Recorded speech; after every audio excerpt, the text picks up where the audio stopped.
말씀이 열매 맺는 마음이라는 제목으로 오늘 말씀을 전하려고 합니다.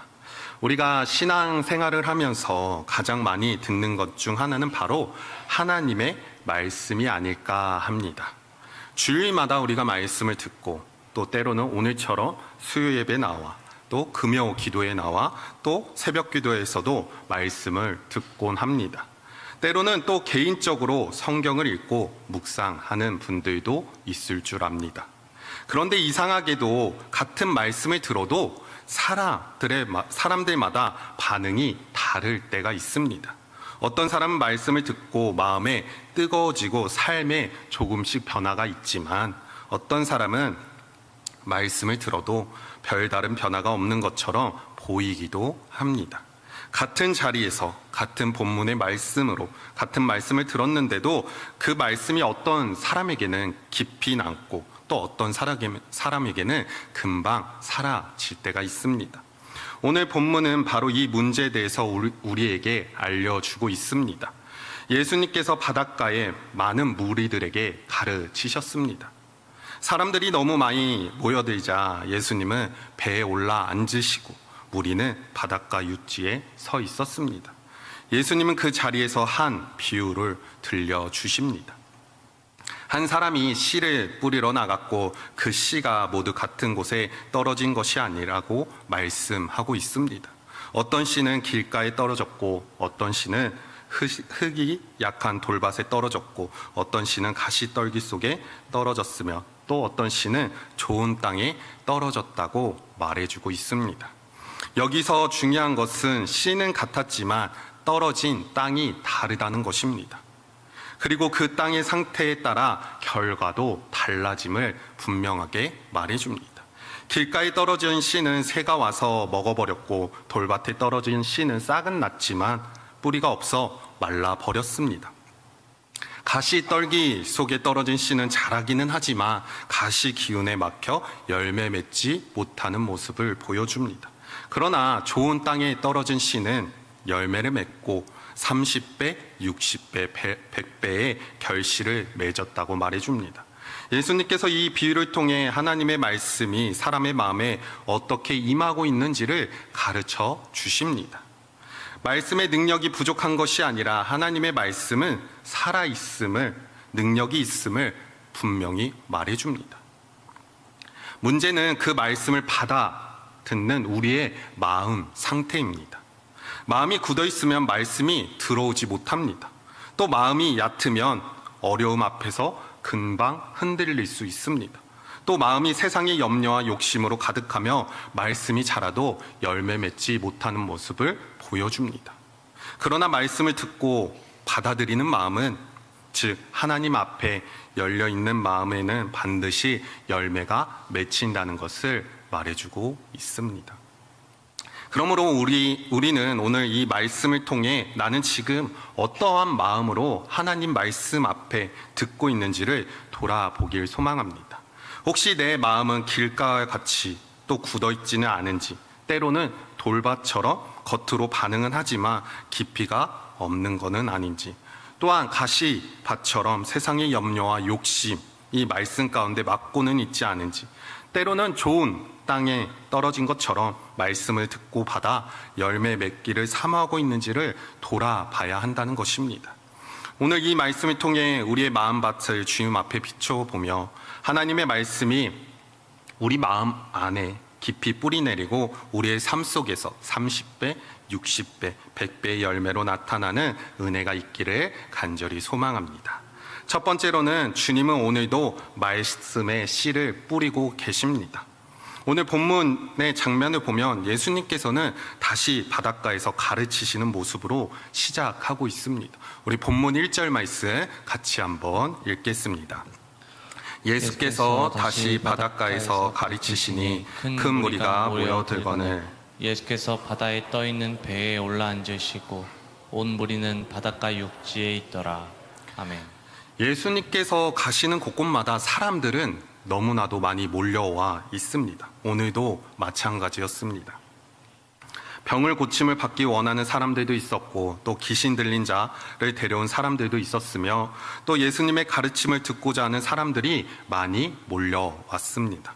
그만큼 예수님의 사역은 사람들의 관심을 끌고 많은 이들에게는 소망이 되었습니다. 그런데 예수님은 그 많은 무리 앞에서 한 비유의 말씀으로 시작합니다. 3절 말씀을 보면 들으라 씨를 뿌리는 자가 뿌리러 나가서라고 말씀하고 있습니다. 당시 사람들에게 씨 뿌리는 장면은 낯선 장면이 아닙니다.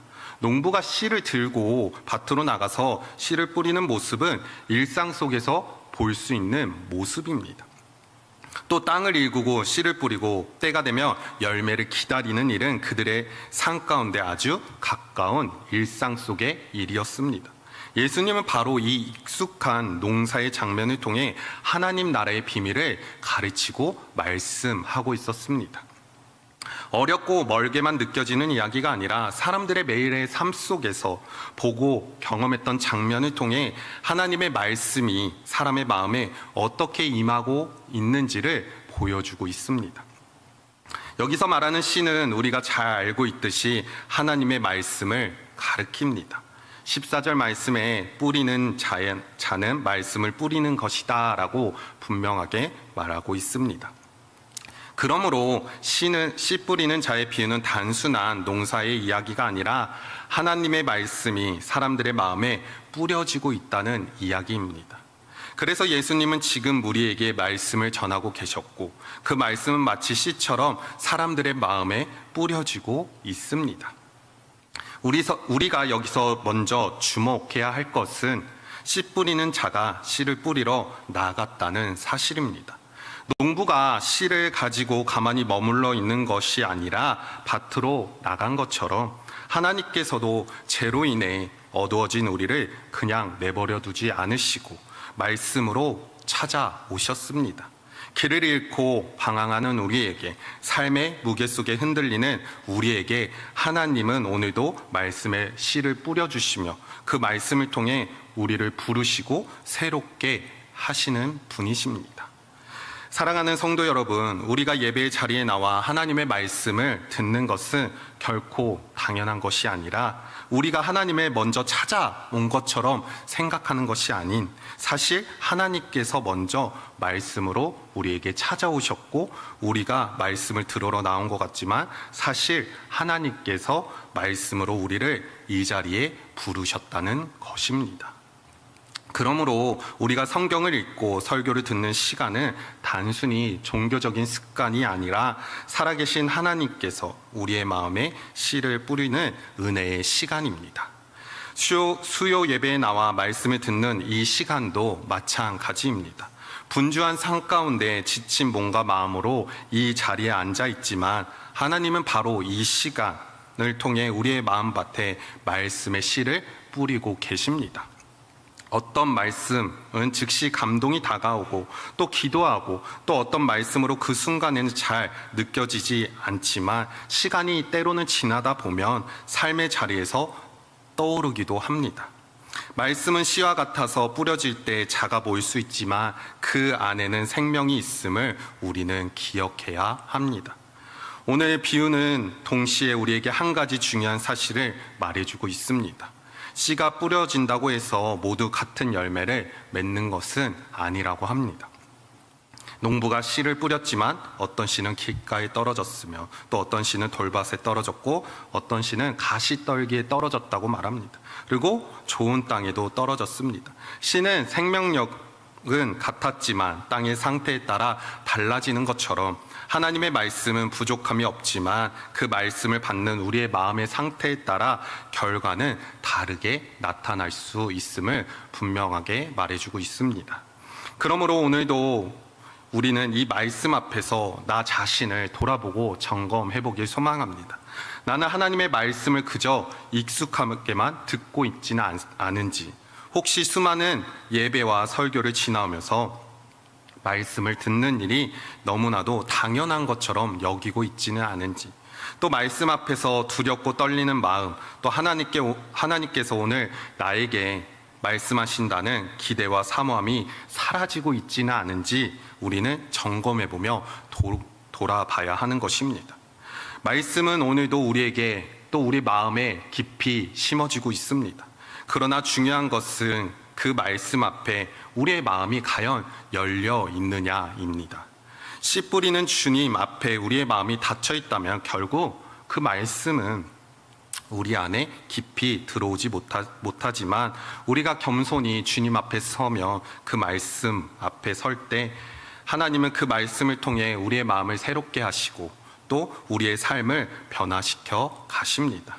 그러므로 오늘도 우리는 말씀을 주시는 하나님 앞에 감사한 마음으로 나아가야 하는 것입니다.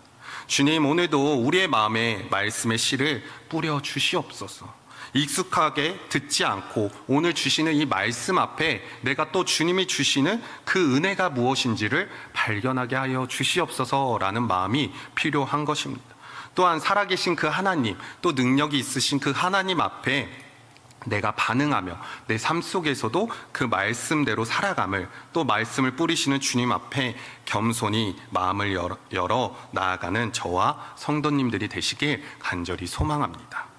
두 번째로는 말씀을 듣는 마음은 여러 모습으로 드러나고 있음을 말해줍니다.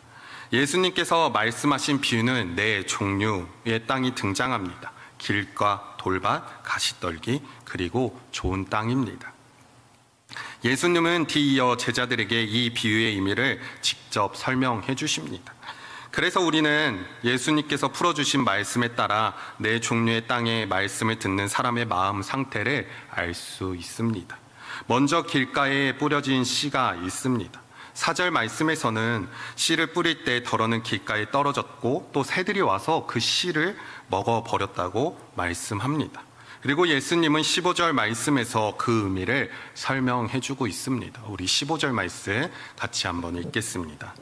말씀이 길가에 뿌려졌다는 것은 이들을 가리킴이니 곧 말씀을 들었을 때에 사탄이 즉시 와서 그들에게 뿌려진 말씀을 빼앗는 것이요. 아멘. 길가는 사람들이 자주 밟고 지나다니다 보니 땅이 단단해집니다. 그렇기 때문에 씨가 떨어져도 그 안에 깊이 들어가지 못하는 것처럼 길가의 마음은 말씀을 듣기는 하지만 그 말씀이 우리의 마음 깊이 들어오지 못하고 금방 뺏겨버리는 상태임을 보여줍니다. 사랑하는 성도 여러분, 말씀을 듣는다고 해서 그 말씀이 우리 마음 가운데 자동적으로 새겨진다면 너무나도 좋을 것 같습니다. 하지만 자동으로 마음에 새겨지면 좋겠지만 우리 마음에 다시 새겨지는 것이 아닙니다. 마음이 굳어 있다면 말씀이 우리 안에 깊이 들어오지 못하고 표면에만 머물다가 사라질 수 있음을 우리는 기억하고 바라봐야 하는 것입니다. 예배를 드리고 설교를 듣지만 마음 깊은 곳에 때로는 나는 이미 알고 있다. 이 말씀은 나와 상관없는 것 같아. 저 사람에게 필요한 말씀이다 라고 생각하고 나아간다면 그럴 때마다 내 마음속에 들어오지 못하고 사탄은 그 말씀을 빼앗아가며 결국 말씀을 듣고도 아무런 변화가 일어날 수 없게 되는 것입니다. 그러므로 길가의 마음은 말씀을 듣지 못한 마음이 아니라 듣고 있지만 마음 안으로 받아들이지 못하는 마음일 수 있습니다. 오늘 우리도 말씀을 들을 때마다 내 마음이 굳어져 있지는 않은지, 말씀이 너무 익숙하게 흘려보내고 있지 않은지 조용히 돌아봐야 합니다. 그 돌아봄을 통해서 내가 과연 내 마음이 굳어지지 않도록 하나님 앞에 간절히 소망하며 나아가기를 소망합니다. 두 번째로는 돌밭에 뿌려진 씨입니다. 5절과 6절 말씀에서 흙이 얕은 돌밭에 떨어진 씨는 흙이 깊지 않고 곧 싹이 나지만 해가 돋아 뿌리가 없어 말라 버렸다고 말씀합니다. 겉으로 보기에는 싹이 빨리 난 것처럼 보이지만 문제는 그 밑에 뿌리가 깊지 않다는 것입니다. 그래서 예수님은 이 비유의 말씀을 16절과 17절에서 이렇게 말씀해주고 있습니다. 우리 말씀을 같이 한번 읽겠습니다. 또 이와 같이 돌밭에 뿌려졌다는 것은 이들을 가리킴이니 곧 말씀을 들을 때에 즉시 기쁨으로 받으나 그 속에 뿌리가 없어 잠깐 견디다가 말씀으로 인하여 환난이나 박해가 일어나는 때에는 곧 넘어지는 자요. 아멘. 돌밭의 마음은 말씀을 들을 때 전혀 반응하지 않는 마음이 아닙니다. 오히려 즉시 그 말씀을 듣고 기쁨으로 받아들인다고 말합니다. 그러나 그 말씀이 우리의 마음 가운데 깊이 뿌리 내리지 못하다 보니 말씀으로 인해 환난이나 박해가 찾아올 때 오래 견디지 못하고 쉽게 넘어진다고 말하고 있습니다. 이 모습은 겉으로는 보기에는 매우 좋아 보입니다. 말씀을 들을 때 기뻐합니다. 또 은혜를 받은 것처럼 보이기 때문입니다. 그러나 문제는 뿌리가 없다는 사실입니다. 신앙은 감정의 반응만으로 세어가서는 절대 안 됩니다. 말씀을 듣고 기뻐하는 것은 당연히 귀한 일이지만 그 말씀이 우리의 마음 가운데 깊이 뿌리 내리지 않는다면 어려움 앞에서 쉽게 흔들릴 수밖에 없고, 또 처음에는 뜨거웠던 우리의 신앙처럼 보이지만 믿음의 삶의 문제와 시련이 찾아올 때 금방 식어버릴 수밖에 없음을 말해줍니다. 우리의 신앙은 또 이럴 때가 있습니다. 말씀을 들을 때 감사함으로 아멘하고 또 이렇게 살아가야 되지, 주님이 주신 말씀이 나의 말씀이고 또 산 가운데서도 노력한다고 하지만 막상 현실에 손해를 감수해야 할 때 주저앉고 또 말씀대로 용서해야 한다는 것을 알지만 실제로는 관계 속에서는 마음이 따라가지 않으며 하나님을 신뢰한다고 고백하지만 작은 어려움만 와도 금방 불안해질 때가 있습니다. 이것은 말씀이 우리 안에 깊이 뿌리 내리지 못했기 때문입니다. 그러므로 돌밭의 마음은 말씀을 기쁨으로 받지 않는 마음이 아니라 그 말씀이 깊이 뿌리 내리지 못한 마음일 수 있습니다. 오늘 우리도 말씀을 들을 때 감정적으로만 머무르지 않고 그 말씀이 삶의 어려움 속에서도 우리를 붙들 수 있도록 깊이 뿌리 내리며 또 그 말씀이 내 마음 가운데 새겨지고 나아가는 우리 모두가 되시길 소망합니다. 또한 세 번째로는 가시떨기에 뿌려진 씨라고 말하고 있습니다. 7절 말씀에서 어떤 씨는 가시떨기에 떨어졌다고 말씀합니다. 가시가 자라는 기운을 막음으로 결실을 못한다고 말씀합니다. 겉으로 보기에는 씨가 자라는 것처럼 보이지만 가시와 함께 자라나면서 결국에는 열매를 맺지 못하는 모습을 보여줍니다. 예수님은 이 가시떨기의 마음을 18절과 19절 말씀에서 이렇게 말씀하고 있습니다. 우리 같이 한번 말씀 읽겠습니다. 또 어떤 이는 가시떨기에 뿌려진 자니 이들은 말씀을 듣기는 하되 세상의 염려와 재물의 유혹과 기타 욕심이 들어와 말씀을 막아 결실하지 못하게 되는 자요. 아멘. 이 말씀처럼 가시떨기의 마음은 말씀을 전혀 듣지 않는 마음이 아닙니다. 말씀을 열심히 듣기는 합니다. 또 때로는 그 말씀을 사모하며 나아가기도 하고 또 그 말씀대로 살고 싶은 마음도 있습니다. 그러나 동시에 그 마음에 세상과 염려와 재물의 유혹과 여러 가지 욕심이 함께 자라나고 있음을 말해줍니다. 그래서 말씀도 자라지만 염려도 자라나고 욕심도 자라나면서 결국 말씀의 기운을 막아버린다고 말씀합니다. 이 모습은 우리에게 매우 현실적으로 다가오기도 합니다. 우리의 마음에 또 가정에 대한 염려가 있고 때로는 자녀에 대한 염려, 건강에 대한 염려, 또 노후에 대한 염려, 또 생업에 대한 염려도 있습니다. 또 더 많이 가져야 할 것 같고 더 인정받아야만 만족스럽고 또 더 붙어 살아야 살 수 있을 것 같은 재물의 유혹과 세상의 욕심도 우리 안에서 함께 자라나기도 합니다. 문제는 이런 것들이 말씀과 함께 자라다가 결국 말씀의 자리를 빼앗아 버린다는 것입니다. 말씀은 우리 안에서 열매를 맺고자 하지만 염려와 욕심이 너무나도 크기 때문에 그 말씀의 기운을 막아 버립니다. 그래서 말씀을 듣고도 삶의 방향은 여전히 염려가 끌고 가고 하나님을 믿는다고 고백은 하지만 실제 선택은 욕심이나 결정하게 되는 것입니다. 그러므로 가시떨기의 마음은 말씀을 거부하는 마음이 아니라 말씀보다 염려와 욕심을 더 사모하는 모습일 수 있습니다. 오늘 우리도 내 마음 안에 하나님의 말씀보다 더 크게 자라고 있는 염려와 욕심이 없는지를 돌아보며 주님께서 그 가시들을 걷어내 주시기를 구하며 나아가야 합니다. 그러므로 오늘 우리는 이 세 가지 마음을 가볍게 지나쳐서는 안 됩니다. 길가의 마음, 돌밭의 마음, 가시떨기의 마음. 이 마음은 모두 우리 밖에 있는 다른 사람들의 이야기가 아니라 우리 안에도 얼마든지 있는 모습일 수 있습니다. 어떤 때는 마음이 굳어 말씀을 밀어내고 또 어떤 때는 감정적으로 반응하지만 깊이 뿌리 내지지 못하며 어떤 때는 세상과 염려와 욕심이 말씀의 기운을 막아버립니다. 그렇기 때문에 우리는 말씀을 들을 때마다 나의 마음을 살펴야 합니다. 우리의 마음이 굳어져 있지는 않은지, 우리의 믿음이 뿌리 없이 얕아져 있지는 않은지, 또 세상의 염려와 욕심, 이 말씀보다 더 커져가고는 있지는 않은지를 점검해야 합니다. 이렇게 주님 앞에서 우리의 마음을 돌아봐야 하는 것입니다. 왜냐하면 하나님의 말씀은 능력이 부족하지 않기 때문입니다. 문제는 우리의 마음이라는 것입니다. 말씀 앞에서 우리의 마음을 겸손하게 돌아보고 또 주님께서 우리의 굳은 마음을 부드럽게 하시며 얕은 믿음을 깊게 하시고 또 염려와 욕심 속에서도 가시를 걷어내시기를 간절히 구하는 저와 여러분들이 되시길 소망합니다. 마지막으로는 좋은 땅의 말씀을 듣고 받아 열매 맺는 마음에 대해서 설명해 주고 있습니다. 이제 예수님은 마지막으로 좋은 땅에 떨어진 씨에 대해서 말씀하십니다. 우리 본문 8절 말씀 같이 한번 읽겠습니다.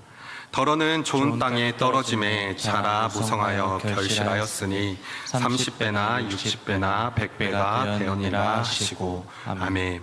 앞에 새 땅과 달리 좋은 땅에 떨어진 씨앗은 뿌리를 내고 자라 마침내 열매를 맺었습니다. 그리고 열매는 30배, 때로는 60배, 100배에 이르렀습니다. 당시 농사의 기준으로 보아도 이것은 참으로 놀라운 결실입니다. 또한 예수님은 이 열매에 대해서 20절 말씀에서 좋은 땅의 의미를 분명하게 말씀해 주고 있습니다. 우리 20절 말씀도 같이 한번 읽겠습니다. 좋은 땅에 뿌려졌다는 것은 곧 말씀을 듣고 받아 30배나 60배나 100배의 결실을 하는 자니라. 아멘. 좋은 땅은 단순히 말씀을 듣는 마음이 아니라 들은 말씀을 마음으로 받아들이고 그 말씀이 삶 속에서 열매로 나타나고 있음을 분명하게 말해줍니다. 여기서 우리가 먼저 기억해야 할 것은 좋은 땅이 스스로 완성된 마음을 뜻하지 않는 것입니다. 사실 우리는 본래부터 좋은 땅이 아니었습니다. 죄로 인해 우리의 마음은 굳어 있었고 또 얕아져 있었으며 때로는 염려와 욕심으로 가득할 때가 있었습니다. 그러므로 좋은 땅이 된다는 것은 내가 스스로 마음을 완벽하게 만들었다는 뜻이 아니라 하나님께서 은혜로 우리를 불러주셨고 우리의 마음을 갈아엎으시고 성령님께서 굳은 마음을 부드럽게 하시며 말씀을 받을 수 있는 마음으로 새롭게 하셨다는 뜻입니다. 우리의 신앙은 인간의 마음이 스스로 하나님께 열릴 수 없다고 고백합니다. 우리가 말씀을 깨닫고 받아들이는 것도 우리의 지혜가 뛰어나서가 아닙니다. 바로 성령님께서 우리의 마음을 열어주셔야 하는 것입니다. 하나님께서는 말씀을 들을 때 길을 주시고 깨달을 수 있는 마음을 열어주시며 또 순종할 수 있는 힘을 주셔야 우리는 이 말씀을 받아들여 또 열매 맺는 삶을 살아갈 수 있는 것입니다. 그렇다고 해서 우리는 아무것도 하지 않아도 된다는 뜻이 아닙니다. 하나님께서 은혜로 우리의 마음을 열어주실 때 우리는 그 말씀 앞에서 겸손하게 반응해야 합니다. 여기서 받는다는 것은 단순히 귀로 들었다는 뜻이 아니라 마음으로 받아들이고 그 말씀을 내 삶의 기준으로 살아가겠습니다는 고백이 담겨져 있는 것입니다. 내 생각과 다를 때도 말씀 앞에서 나를 낮추고 또 내 욕심과 부딪힐 때도 말씀을 더욱더 붙잡으며 그것을 신뢰하는 것입니다. 사랑하는 성도 여러분, 말씀은 열매 맺기 위해 우리에게 주어집니다. 말씀을 많이 아는 것 자체가 목적이 아니라 말씀을 들었다는 사실만으로 끝나서도 안 됩니다. 말씀은 우리의 생각을 바꾸고 우리의 말을 바꾸며 또 우리의 선택을 바꿔줍니다. 결국 우리의 삶의 방향을 바꾸기 위해 주어지는 것입니다. 좋은 땅은 바로 그 말씀을 마음으로 받아들여 삶의 열매 맺는 것입니다. 그 열매는 반드시 거창한 모습으로만 나타나는 것은 아닙니다. 오래 참지 못했던 사람이 조금씩 인내하게 되는 것도 열매이고, 쉽게 판단하던 사람이 기도하며 나아가 열매 맺는 것입니다. 염려에 끌려갔던 사람이 말씀을 붙들고 주님을 신뢰하는 것도 열매일 수 있습니다. 가정에서 말을 부드럽게 하고, 교회 안에서 섬김이 깊어지고, 일터에서 정직함을 지키며 어려운 사람을 돌보는 것 자체, 이 모든 것들이 말씀의 열매일 수 있습니다. 우리의 삶에는 이미 많은 책임과 무게가 있습니다. 그래서 때로는 말씀을 들어도 이 말씀대로 살아가는 것이 정말 가능할까 의심할 때도 있습니다. 가정의 문제와 또 자녀의 문제, 여러 가지 해결되지 않는 문제, 또 갑자기 찾아오는 여러 가지 힘든 상황 가운데서 살아갈 수도 있습니다. 이 모든 상황 가운데 결코 쉽지는 않습니다. 그러나 좋은 땅은 어려움이 전혀 없는 마음이 아니라, 좋은 땅은 어려움 속에서도 하나님의 말씀을 붙드는 마음입니다. 염려가 없어서 좋은 땅이 아니라, 염려 속에서도 하나님의 말씀을 더욱 깊이 받아들이는 마음입니다. 상처가 없어서 좋은 땅이 아니라, 그 상처 속에서도 내가 과연 하나님의 그 마음을 어떻게 붙잡고 그 말씀을 맡기는지에 대한 마음입니다. 또한 좋은 땅의 열매는 모두 같은 모양이나 같은 크기로 나타나지 않습니다. 예수님은 30배, 60배, 100배라고 말씀하십니다. 열매의 분량은 다를 수 있습니다. 하나님께서 각 사람에게 맡기신 삶의 자리와 은혜의 분량은 다르기 때문입니다. 중요한 것은 비교가 아니라 그 말씀을 듣고 내 삶의 자리에서 주님이 주시는 기쁨의 열매를 맺는 것입니다. 그러므로 우리는 우리의 마음을 또 좋은 땅으로 기경해야겠다는 다짐이 필요합니다. 말씀을 듣고 잊어버리는 자가 아니라, 그 말씀을 내 마음 깊이 새기며 또 온전히 순종하겠다는 결단이 필요합니다. 우리가 이 다짐을 품고 주님의 은혜를 구할 때 하나님께서는 우리의 마음을 붙잡아 주십니다. 그 말씀의 씨가 단단히 뿌리 내리게 하시고, 또 그 말씀을 듣고 받아 각자의 삶 속에서도 결국 30배, 60배, 100배의 열매를 맺는 저와 성도님들이 되시길 간절히 소망합니다. 이제 말씀을 마무리하면서 오늘 본문을 다시 한번 새겨보며 나아가길 소망합니다. 예수님은 씨를 뿌리는 자의 비유를 통해 하나님의 말씀이 사람의 마음에 어떻게 임하고 있는지를 분명하게 말씀해 줍니다. 씨는 같은 씨였습니다. 하나님의 말씀은 부족함이 없으십니다. 말씀에는 생명이 있고 능력이 있으며 사람을 변화시키는 하나님의 힘이 있음을 우리는 알고 있습니다. 그러나 그 말씀이 어떻게 마음에 떨어지느냐에 달려 있다는 것입니다. 길가 같은 마음은 듣지만 마음속에 받아들이지 못하고, 돌바가 같은 마음은 기쁨으로 반응하지만 뿌리가 없어 어려움 앞에 흔들릴 수 있습니다. 또 가시떨기와 같은 마음은 말씀을 듣지만 세상의 염려와 재물, 또 유혹과 욕심의 말씀의 기운을 막아 열매 맺지 못합니다. 그러나 좋은 땅은 말씀을 듣고 받아 열매 맺는다고 말해줍니다. 오늘 이 말씀이 우리에게 묻고 있습니다. 지금 내 마음은 어떤 밭과 같습니까? 말씀 앞에 굳어져 있습니까? 말씀을 들을 때 반응을 하지만 삶의 어려움 앞에 흔들리고 있지 않습니까? 세상의 염려와 욕심이 내 마음을 너무 가득 채워 말씀의 자리를 막고는 있지 않는지, 또 하나님의 마음을 열고 말씀을 받아들이며 그 말씀대로 살아가기를 진심으로 사모하고 있습니까? 사랑하는 여러분, 성도 여러분, 좋은 땅은 저절로 만들어지는 것이 아닙니다. 우리의 마음에 따라 달라질 수밖에 없습니다. 우리의 마음을 열어 또 그 말씀 앞에 내 마음을 내어놓고 주님이 주시는 그 능력의 말씀 앞에 순종하며 나아가는 우리 모두가 되기를 소망합니다. 하나님의 말씀은 오늘도 뿌려지고 있습니다. 하나님은 오늘도 우리에게 분명하게 말씀하십니다. 우리가 그 말씀을 듣고 받아들일 때 하나님은 우리의 삶 속에서도 조용하지만 분명히 열매 맺게 하십니다. 가정에서, 일터에서, 교회에서, 사람들과 관계 속에서 말씀의 열매가 나타나게 하십니다. 오늘 우리가 모두가 말씀을 익숙하게 듣고 자라가는 사람이 아니라 말씀을 마음으로 받아들이고 삶으로 살아내는 우리 모두가 되길 소망합니다. 길가 같은 마음이 아니라 또 좋은 땅과 같은 마음으로 하나님의 말씀을 듣고 받아 30배, 60배, 100배의 열매를 맺는 우리 모두가 되시길 간절히 소망합니다.